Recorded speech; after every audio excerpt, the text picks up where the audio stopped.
Good morning, students. I hope you are well and good at your home. Today, in this section of biology, we are going to discuss about cell. As you all know, cell is defined as जो हम पुरानी क्लासों से भी आप पढ़ रहे हैं कि it is the structural and functional unit of life. Basic definition ही है जो हमेशा चलती आ रही है. It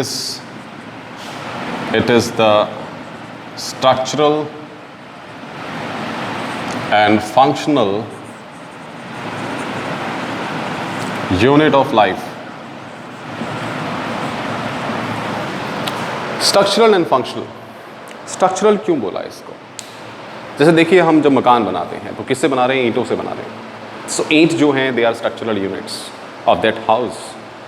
सो उसी तरह कोई ऑर्गेनिज्म जो बना होता है वो किससे बना होता है? सेल से बना होता है. सेल इसीलिए स्ट्रक्चरल यूनिट ऑफ लाइफ कही जाती है. कोई भी बॉडी है that is made up of cell. Functional किस लिए हम उसे फंक्शनल यूनिट ऑफ लाइफ कहते हैं? क्योंकि जितने भी फंक्शंस हैं जो हमारी बॉडी में हो रहे हैं, whether it is digestion, whether it is respiration, whether it is excretion, चाहे कोई भी प्रोसेस है जो आप अपने प्रीवियस क्लास में पढ़ भी चुके हैं, ये जितने प्रोसेस हैं इनको कैरी आउट कौन करता है? सेल करता है.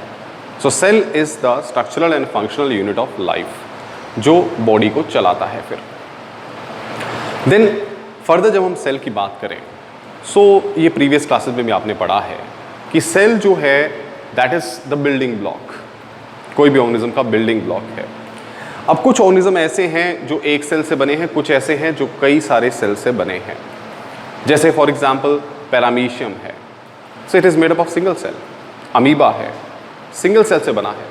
सो जो ऑर्गेनिजम्स एक सेल से बनते हैं they are termed as unicellular organisms, और जो एक से ज़्यादा सेल से बनते हैं they are termed as multi cellular organisms. जैसे आप और हम मल्टी सेलुलर ऑर्गेनिजम्स हैं. हमारे यहाँ काफ़ी सारी billions of cells are there. Animals, insects, different बहुत सारे ऑर्गेनिजम्स हैं जो multi cellular. Most of the organisms are multi cellular organisms. Plants जो एक सेल से ज़्यादा सेल से बने हुए हैं. तो depending upon the number of cells organism can be classified into two types, unicellular and multi cellular.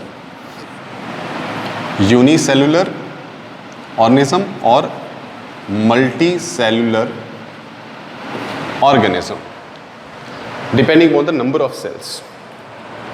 Now वैसे बहुत सारी थ्योरीज आई हैं सेल के बारे में. सबसे पहला जो सेल था वो डिस्कवर हुआ था, जैसे आप जानते हैं, कॉर्क स्क्रू जो था, बॉटल का कॉर्क स्क्रू जो होता है उसके अंदर सबसे पहली सेल डिस्कवर हुई. ये आपने प्रीवियस क्लास में देखा है. एक फ़ोटोग्राफ भी आपने प्रीवियस क्लास में ऑनियन पील की फ़ोटोग्राफ हमने देखी. वो सेल की इस तरह डिपिक्टेड है, उसके अंदर सेल्स जो हैं इस तरह सेंटर में आपको वहाँ पे न्यूक्लियस बनाया हुआ है. ये फ़ोटोग्राफ आपने देखी है.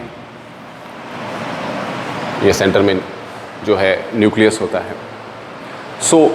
तो सेल बेसिकली क्या है? It is the structural and functional unit of life.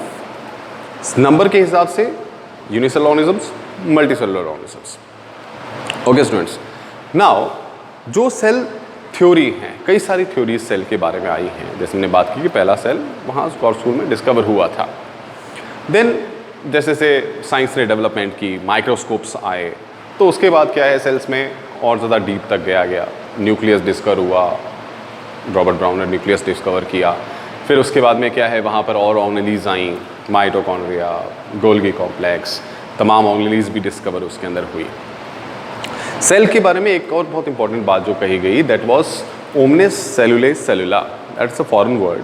इसका मतलब क्या है कि सेल थ्योरी में सबसे इंपॉर्टेंट बात ये आती है कि every cell is formed from the pre existing cell. हर एक सेल जो है वो प्री एग्जिस्टिंग सेल से ही डेवलप होता है. नया सेल जो डेवलप हो रहा है वो प्री एग्जिस्टिंग सेल से डेवलप हो रहा है. This was a important part. तो एक सेल होना, एग्जिस्ट होना बहुत ज़रूरी है. देन जो सेल के बारे में दूसरी थ्योरीज आई, एक और प्रोटोप्लाज्मिक थ्योरी भी कही गई. उसके अकॉर्डिंग ये था कि जो लिविंग मैटर है ऑर्गेनिज्म का, it is not cell but a protoplasm. Protoplasm जो आपका फ्लूइड पार्ट है, that is protoplasm inside the cell. So ये थ्योरी भी थी, but they are not so much recognised. ज़्यादा इनके बारे में बातें नहीं की गई. ठीक है, नाउ हम लोग बात कर लेते हैं टाइप्स ऑफ सेल्स के बारे में. सेल के टाइप्स. अब सेल्स अलग अलग टाइप्स की हैं. शेप एंड साइज अलग अलग होता है सेल्स का। हम यहाँ मेजरली जो सेल है उनको मल्टीसेलुलर ऑर्गेनिज्म के पॉइंट ऑफ व्यू से देखेंगे, क्योंकि हम यहाँ पे मल्टीसेलुलर ऑर्गेनिज्म के बारे में ही बात कर रहे हैं, इसलिए हम सेल की जो है क्लासिफिकेशन है वो मल्टीसेलुलर ऑर्गेनिज्म के पॉइंट ऑफ व्यू से देखने वाले हैं। अब जो मल्टीसेलुलर ऑर्गेनिजम्स हैं उनमें सेल्स जो हैं वो 3 टाइप में ब्रॉडली 3 कैटेगरीज में डिस्क्राइब की जाती हैं। These are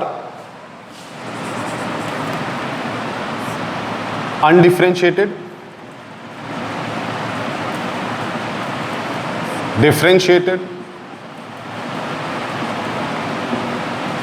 and D differentiated.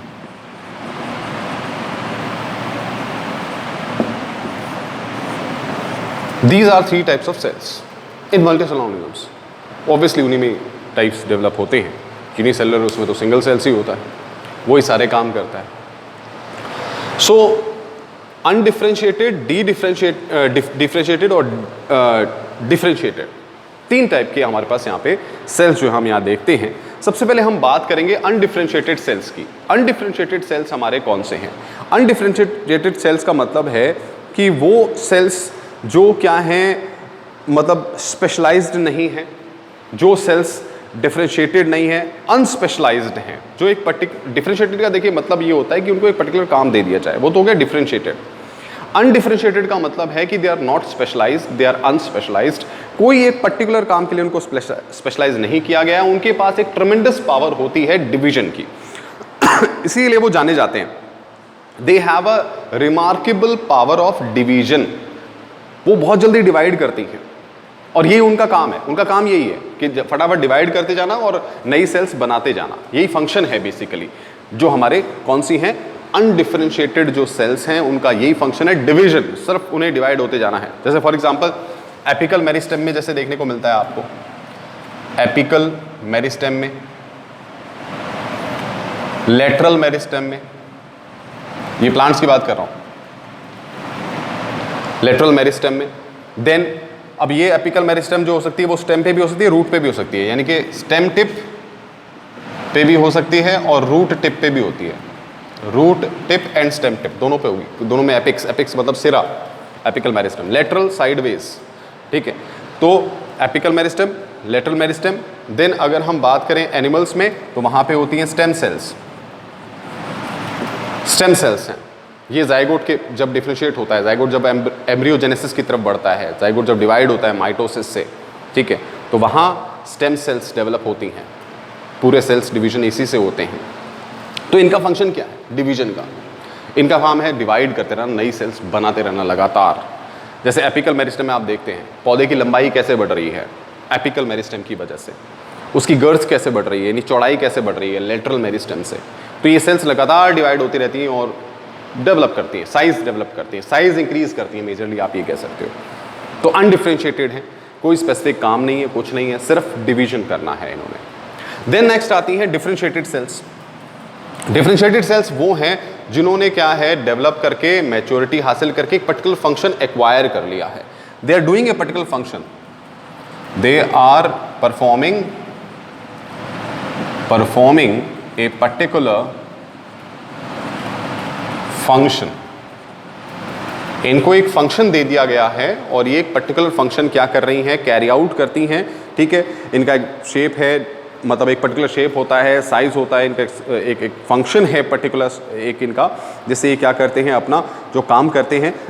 जैसे आपने देखा जितने भी मल्टीसेलुलर ऑर्गेनिजम्स होते हैं उनके अंदर एक प्रोसेस होता है division of labour. Division of labour का मतलब क्या है, पर्टिकुलर सेल अपना पर्टिकुलर काम कर रही है, उनका अपना फंक्शन है एक। जैसे रेस्पिरेटरी सेल्स हैं, रेस्पिरेशन काम कर रही है, एक्सक्रीटरी सेल है, एक्सक्रीशन कर रही हैं, ठीक है। जो सर्कुलेटरी सेल्स हैं, सर्कुलेशन कर रही हैं, डाइजेस्टिव सेल्स हैं, डाइजेशन कर रही हैं, किन्हीं का सीक्रेशन का काम है, कोई हार्मोन बना रही है। तो हर एक का अपना एक पर्टिकुलर क्या है फंक्शन है। वो सेल्स आती हैं इस कैटेगरी में, डिफरेंशिएटेड सेल्स की कैटेगरी में। They have a particular shape, size and structure and a particular function which are they are performing. जैसे रोड्स एंड कोन सेल्स हैं आपकी आइज में, जो कलर रिस्पॉन्सिबिलिटी विजन के लिए रिस्पॉन्सिबल होती हैं। न्यूरॉन्स हैं आपके ब्रेन में, आपकी बॉडी में, नर्व कॉर्ड में, जिनका पर्टिकुलर फंक्शन क्या है, सिग्नल्स, स्टिमुलस को कलेक्ट करना, सिग्नल्स को देना लेना। So these are specialised cell, differentiated cells. Then आती है dedifferentiated cells. Dedifferentiated cells कौन सी हैं? जो जिन्होंने क्या है मेच्योरिटी अटेन कर ली है, डिवीजन की पावर छोड़ दी है और एक फंक्शन करने लग गई हैं, लेकिन जब जरूरत पड़ती है, जब कोई इमरजेंसी आती है, तो वापस से क्या है ये डिवीजन की एबिलिटी हासिल कर लेती हैं। उन सेल्स को कहते हैं डी डिफरेंशिएटेड सेल्स। अब डिफरेंशिएटेड में क्या हुआ, यहां डिवीजन हो रहा है, ये डिवीजन छोड़ चुकी हैं, मैच्योर हो चुके हैं, डिवीजन नहीं होगा। डिफरेंशिएटेड सेल्स में कोई डिवीजन नहीं होगा, उनके अंदर क्या होगा, फंक्शन परफॉर्म होंगे। अब जब क्या होता है, ये डिफरेंशिएटेड सेल्स ही हैं। डी डिफरेंशिएटेड सेल्स कौन सी हैं? डिफरेंशिएटेड सेल्स है, लेकिन इमरजेंसी में क्या हो जाती हैं, ये डिवीजन की एबिलिटी एक्वायर कर लेती हैं दोबारा से और फिर से डिवीजन करने लग जाती हैं। उनको कहते हैं डी डिफरेंशिएटेड सेल्स। स्टूडेंट्स, तो आपने यहां पे 3 टाइप्स पढ़ लिए, ठीक है, undifferentiated, differentiated and D differentiated, ठीक है। तो हर एक का ये सेल के जो टाइप्स है, depending upon their ability to divide और not to divide, on depending upon their function. तो अनडिफरेंशिएटेड जो सिर्फ डिवीजन कर रही हैं, डिफरेंशिएटेड जो एक पर्टिकुलर फंक्शन कर रही हैं, उनको एक फंक्शन अलॉट हो गया है, और डी डिफरेंशिएटेड वो हैं जो एक फंक्शन परफॉर्म कर रही हैं, लेकिन during emergency time, during a requirement, they get again reactivated, फिर से रीएक्टिवेट हो जाती हैं और डिवीजन की एबिलिटी हासिल कर लेती हैं। उनको कहा जाता है डी डिफरेंशिएटेड सेल्स। स्टूडेंट्स, सो ये बेसिक पार्ट हमने आज पढ़ा सेल के बारे में। आप थोड़ा और स्टडी कीजिए इसको, make your notes, and if you have doubts you can contact me. Thank you.